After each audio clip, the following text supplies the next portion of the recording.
السلام علیکم all of you. آج میں آپ سب کو یا سے متعلق کچھ اہم معلومات بتاؤں گی. اردو حرف تہذی میں یا سب سے آخر کا حرف ہوتا ہے. ٹھیک ہے. اور یا کی دو قسمیں ہوتی ہیں. یا کی دو قسمیں ہوتی ہے. پہلی قسم ہے یا معروف اور سیکنڈ قسم ہے یا مجہول. تو چلیے دیکھتے ہیں یا معروف سے کیا مراد ہے. یا معروف وہ یا ہے جو کھینچ کر پڑھی جائے، جیسے امیر، وزیر. یا مجہول وہ یا ہے جو کھینچ کر نہ پڑھی جائے، جیسے شیر، دلیر. آپ ان دونوں اقسام کو اس طریقے سے سمجھیں. ہندی شبدوں میں آپ نے بڑی ای اور چھوٹی ای کی ماترائیں پڑھی ہے. بڑی ای کی ماترا کھینچ کر پڑھتے ہیں اور چھوٹی ای کی ماترا کھینچ کر نہیں پڑھتے.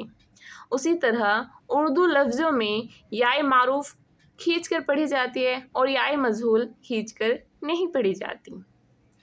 ٹھیک ہے.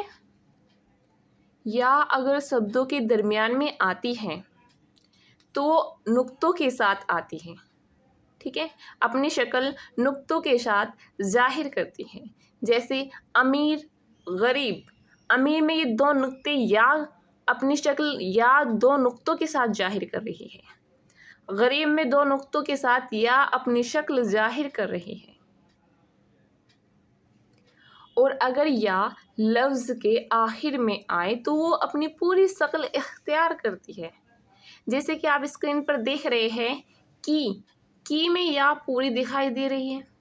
لڑکی میں بھی پوری یا دکھائی دے رہی ہے. چلتی یا پوری دکھائی دے رہی ہے کیونکہ یہ آخر میں آئی ہے. ہستی. تو یدی یا درمیان میں آئے تو وہ نقطوں کے ساتھ آتی ہے اور آخر میں آئے تو اپنی پوری شکل اختیار کرتی ہے.